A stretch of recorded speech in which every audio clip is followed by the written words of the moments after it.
Les pompes sont un outil de travail, comme vous pouvez le constater. Celle-là, elle a eu un peu de blanc, là on va lui remettre un peu de noir. Là. Voilà. Pour beaucoup de gens, le fait de travailler à la bombe, ça veut dire écouter du rap, porter des casquettes de baseball et des Nike ou des Puma ou des choses comme ça. Moi, c'est pas du tout ma culture. Donc voilà, je porte des boots, j'écoute du rock'n'roll, mais je fais de la bombe à aérosol quand même.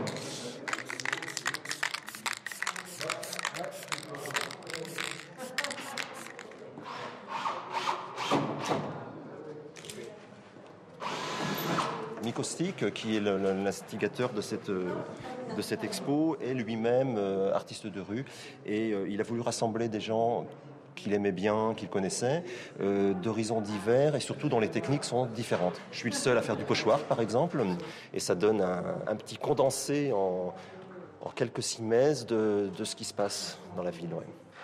Jeff is a phenomenon. Jeff Aerosol is a phenomenon. Nous sommes très très différentes, mais nous ne complement each other.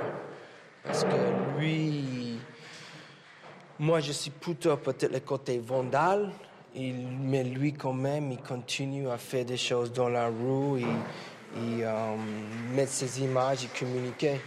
C'est une émotion visuelle. C'est ça qui nous rejoint. Moi et Jeff.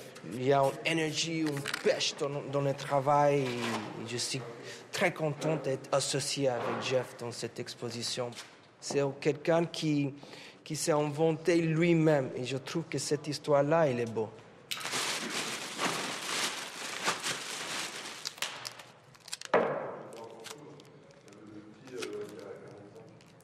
Je pense que l'engagement, quand on travaille dans la rue, il est dans le fait de travailler dans la rue, déjà.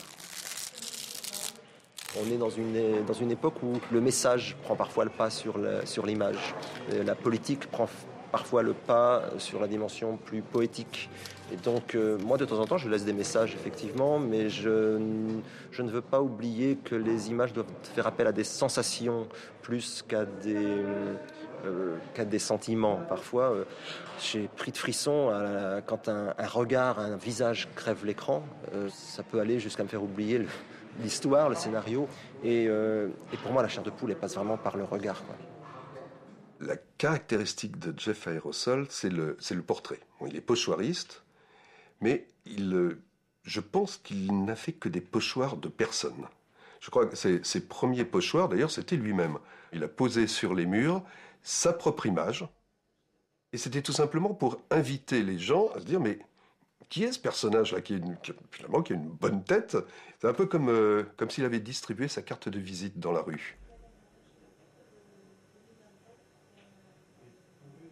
Le travail de Jeff est quelque chose qui nous touche d'une façon beaucoup plus intime parce qu'on se reconnaît dans ce travail. Il n'y a pas de difficulté de lecture. On reconnaît la personne, on reconnaît son expression. C'est un accès direct.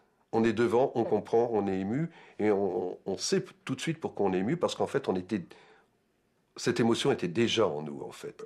Après Vite fait, bien fait, le deuxième ouvrage que nous avons fait ensemble s'appelle VIP, Very Important Pochoir, mais qui pourrait être effectivement Very Important Personalities.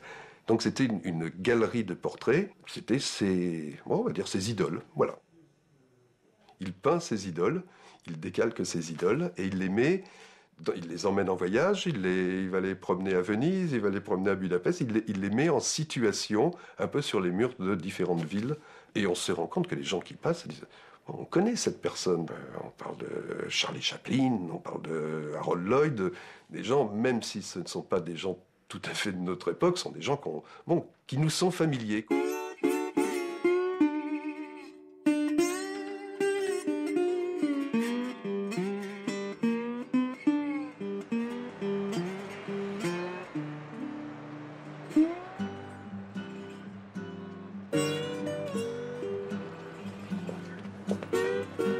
Amalia Rodriguez, mais elle a un peu souffert, Amalia.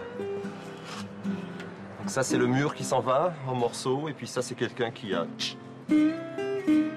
Ça date d'il y a un moment déjà. Mon accordéoniste roumain, et puis ça, c'est Michael Russell. Ça, c'est notre ami Gandhi, avec une très belle phrase, quoi. Quand j'ai peint l'accordéoniste, là, je me revois, c'était il y a quelques années, et il y a un petit monsieur qui est passé, d'un certain âge, qui est resté pendant un moment me regarder faire, et puis qui m'a dit, c'était un Honor, je sais plus quoi, un Honor 3028 de 1935. Je dis pardon, il dit oui, j'avais le même accordéon, mais alors là, celui-là, c'est quel modèle? Je dis écoutez, je ne sais pas, moi je fais. Et puis il est revenu 5 minutes plus tard avec un copain à lui, et tu vois, c'était mon accordéon, ça. Donc quand on dit que les bombages sur les murs des villes, ça ne concerne que des jeunes ou des gens branchés, etc., pas du tout.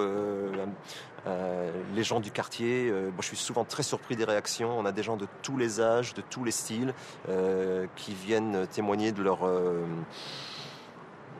de leur amitié, quoi, parce que finalement, ces images qui sont sur les murs deviennent leurs amis. Ils les croisent tous les jours. Quand ils viennent acheter leurs fruits et légumes, mon flûtiste et mon accordéoniste fait partie de leur quotidien, de leur paysage quotidien. Et moi, c'est vraiment ça qui m'intéresse dans le fait de faire des êtres humains sur les murs. C'est que je fais des arrêts sur image de ces gens-là pourraient être des amis à eux, ça pourrait être eux, et qu'ils soient connus ou pas connus, qu'on reconnaisse Amalia Rodriguez ou Bob Dylan ou Jimi Hendrix, peu importe. C'est avant tout d'êtres humains qui sont là dans la rue, quoi. Alors Jim Morrison, ça date d'il y a quand même déjà quelques années. Il a beaucoup vécu, il y a eu des affiches, il y a eu des tags, il y a eu des graffitis. Il a été repeint par les services de nettoyage. Ils ont suivi le contour, ils ont respecté le pochoir. On le reconnaît à peine, et en même temps, il y a des textures et des couleurs là qui sont vraiment intéressantes. C'est un peu comme si ça ne m'appartenait plus maintenant, hein. C'est plus mon œuvre, c'est celle du temps, des colleurs d'affiches, des taggers, mais ça donne quelque chose qui appartient à la rue et qui est assez intéressant, je trouve.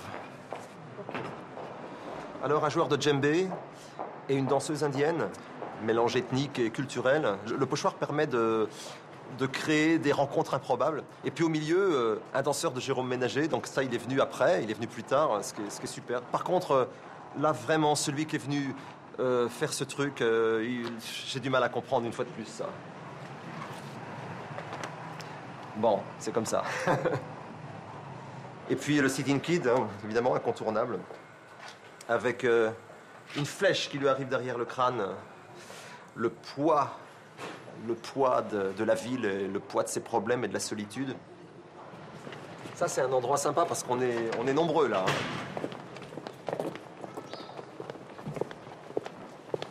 Franck, FKDL, Speedy, artiste ouvrier. Mon petit Black Boy, que j'aime bien, même s'il est un peu triste. Et Hendrix, bien sûr.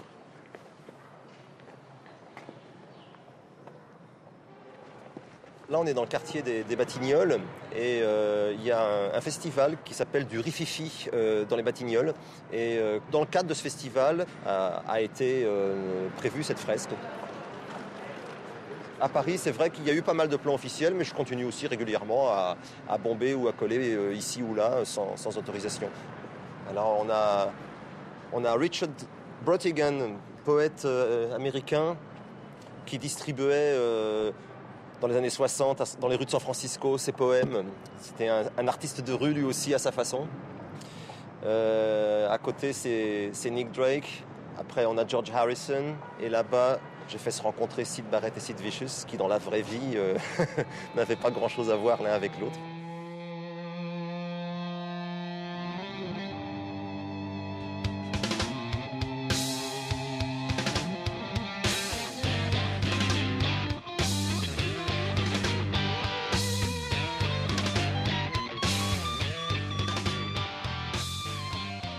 C'est vraiment un des rares, peut-être avec Mystique, où nous deux, on peut citer 2 ou 3 personnes comme ça, et encore, je veux dire, bon, qui vient d'une culture qui est vraiment ancrée dans le rock et tout ça. Donc, pour moi, il tranche avec les autres, tout ce qui est art de la rue, tout ce qui est graffiti et tout ça. Je veux dire, c'est pas d'ailleurs une histoire de valeur ou quoi que ce soit, c'est pas le problème, mais c'est que c'est vraiment pas sa culture. Lui, il est vraiment ancré dans autre chose, dans les racines. C'est vraiment toute la contre-culture, moi, des années 60, évidemment. Je veux dire, c'était un lecteur de rock and folk, je veux dire, bon, du premier Écho des savanes, de Métal Hurlant et tout ça, et ses influences, sont là, je crois, et sa manière de traiter les icônes et d'essayer comme ça de leur tirer la moelle, la substantifique moelle, tout ce qu'il y a de plus mythique, je veux dire, en eux, je veux dire, c'est proche, oui, quelqu'un comme Pellert, quoi, je crois. C'est une histoire de culture, quoi, en fait. Et sa culture, oui, elle est vraiment ancrée dans les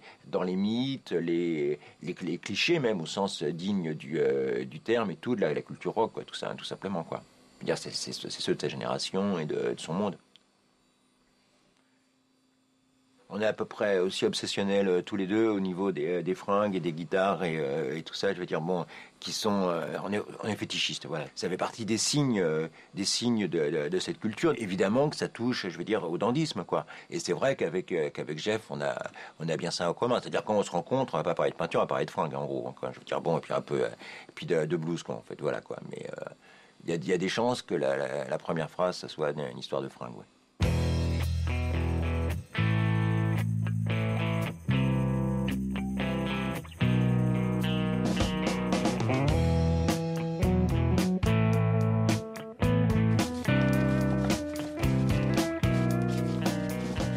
Ma source d'inspiration, c'est pas les toiles que j'ai vues dans les musées, c'est pas les tableaux que j'ai vus dans les galeries, c'est pas du tout ça. C'est toute ma collection de vinyles, ce sont toutes les pochettes de disques, toutes les affiches, toutes les photos.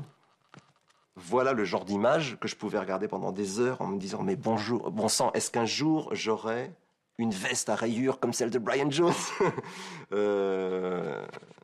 Voilà, j'ai tanné ma mère pour faire toutes les boutiques de Nantes pour essayer de trouver un jean. C'était les fameux jeans en velours à côte. Mais alors, il y avait une grosse côte, une petite, une grosse côte, une petite. On peut toujours s'accrocher pour retrouver ça aujourd'hui. Bon, voilà, ils étaient magnifiques. Hein. C'était la période extraordinaire. Et il y avait évidemment celui-là. Voilà. Je ne me lasse pas de fouiller dans ma collection de disques parce que ce sont des... C'est nourri de tellement de choses. 2 exemplaires d'un même album parce que c'est pas les mêmes. Voilà, celui-là c'est le Sire, celui-là c'est le Philips, les Fleming Groovies. Alors Dieu sait si j'ai fantasmé aussi sur les Groovies qui incarnaient absolument tout ce qui, des Stones aux Beatles, en passant par les Byrds et précédemment des choses beaucoup plus rock'n'roll dans leur première période, voire rockabilly au tout début. Voilà, c'était la quintessence du rock avec des looks pas possibles. Ça, c'est un pochoir. Quand je cherche d'où je tiens cette inspiration, il ne faut pas aller chercher plus loin. Hein. On est en plein dans les années 60, l'op art, le pop art et l'op art, tout ça donne finalement ce qui va devenir du pochoir. Isoler les blancs et les noirs, c'est ça se faisait beaucoup dans les années 60. Et évidemment, c'est ce qui m'a donné ce goût pour ce que j'appelle les photographismes. Photo, trait d'union, graphisme, et de là le pochoir, quoi. Parce que le pochoir, qu'est-ce que c'est ? C'est prendre une photo et styliser, séparer les blancs et les noirs, quoi. Ne plus avoir que des blancs, des noirs. Donc ça se faisait beaucoup à l'époque déjà. Dans les années 60, les sérigraphies de Warhol, déjà, c'était ça.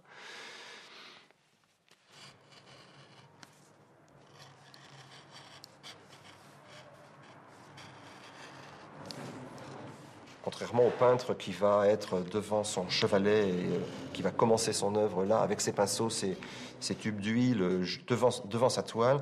Moi, j'ai plusieurs étapes. La première, c'est le choix des images, des photos, parfois la prise de vue, si c'est moi qui prends la photo. Puis après, il y a le travail devant mon ordinateur ou avec mes calques. Et puis ensuite, il y a la projection. Après, le traçage. Et puis, la découpe. Et après seulement, la peinture. Et la peinture, ça peut être à l'atelier sur des toiles, mais ça peut être aussi dans la rue. Donc, ça me fait beaucoup bouger, quoi. Du début, la genèse d'un pochoir, ça m'embarque dans des lieux et dans des états d'esprit très différents.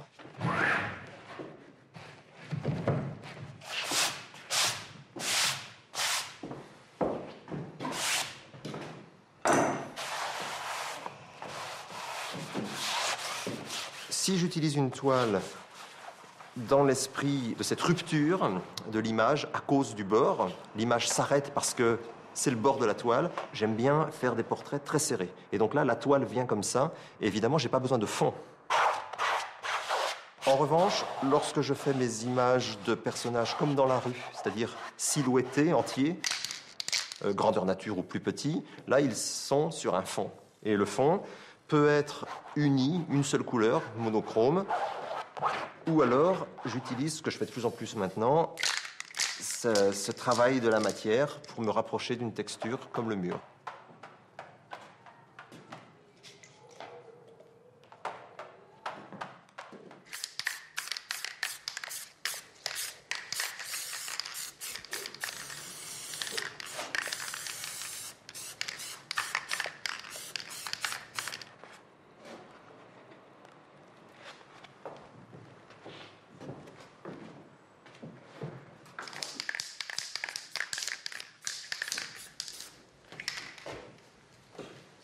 Il va vraiment falloir attendre que ça sèche.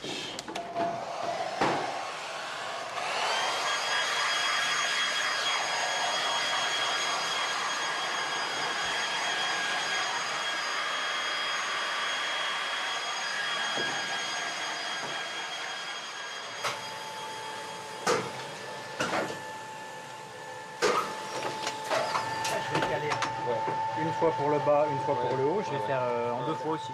Le pochoir permet de faire des originaux, alors que ce soit dans la rue ou que ce soit sur toile, etc. La sérigraphie, c'est un multiple. Donc, les multiples permettent de baisser les prix. Et les gens peuvent avoir quand même une œuvre intéressante à un prix nettement inférieur au prix de la même chose sur toile, par exemple. Et là, je mets juste en calage. Alors ça, c'est visuel. Il faudra que j'aille vite après. Qu'est-ce que tu entends par dur? Trop solide? Ouais, tu vois, il est très compact, il est pas liquide. Après, c'est pas uniquement une question de marché et de prix, c'est aussi le papier, la technique. La sérigraphie, c'est un pochoir, amélioré, puisque c'est un pochoir, c'est un tamis. Et donc, attention. Bon, là, ça mécanise. c'est des encres. C'est très beau.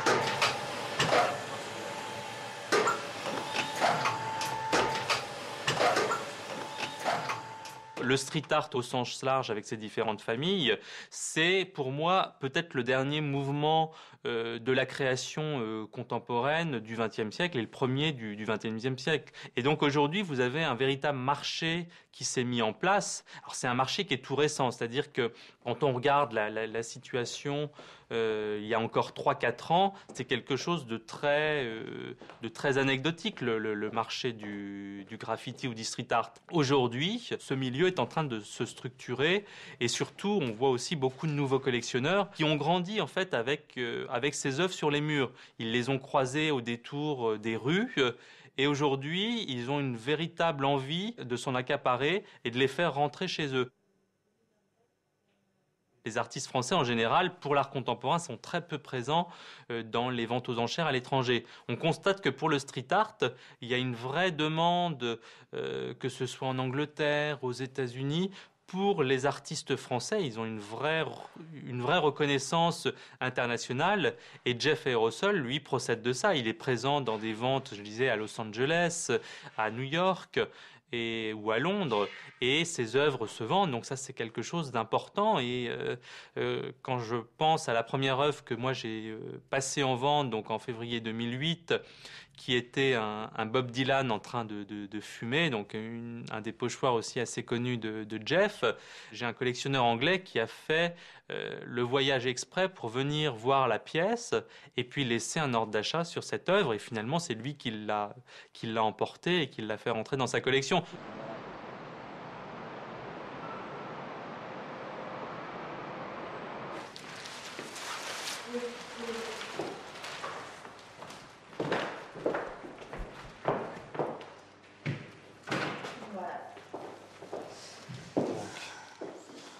Si on le met en hauteur, de manière à ce que ça pourrait être vachement bien d'avoir le bas de celui-là qui arriverait à l'angle de celui-là, quasi, tu vois. Ah oui, d'accord. Bah oui, ça c'est fort possible. Très bien, j'ai compris. Et t'en mets un au-dessus. C'est une très bonne idée. Ok. Étant donné que l'expo s'appelle des hauts et des bas, j'ai joué sur presque toutes les pièces sur cette idée de haut et de bas, que ce soit au sens propre ou au sens figuré. Donc ici, on est plutôt au sens propre, puisque ça, ce sont les bas, bien sûr. Et comme je suis un petit peu fétichiste des pompes, des boots, voilà 4 exemplaires. Si je fais tout ce que je possède chez moi, ça va être faire une expo. Et les hauts sont les autoportraits. Je me cache un peu la tête dans les mains du genre, mais t'as pas honte de déballer ta garde-robe comme ça. Mais bon, en même temps, c'est Warhol qui a dit je suis profondément superficiel. Donc, je pense que mes personnages, qui au départ sont des personnages grandeur nature par terre, qui marchent dans la rue, en ce moment, j'ai envie de les faire s'élever un petit peu. Donc certains sont en lévitation ou s'envolent ou prennent des élans, sautent. Et ça me permet aussi de placer mes images un peu plus haut, de diriger le regard, grâce à mes flèches aussi, de diriger le regard des gens vers un peu autre chose. Les gens qui vont acheter ces toiles vont peut-être les présenter horizontalement ou complètement dans l'autre sens.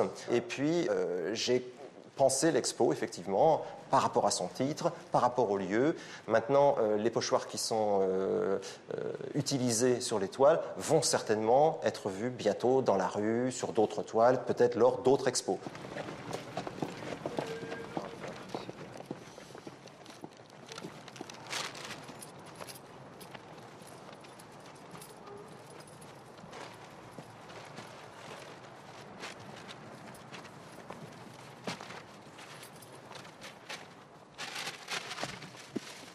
Les murs sont toujours repeints, quand il y a des graffitis, sont toujours repeints en gris.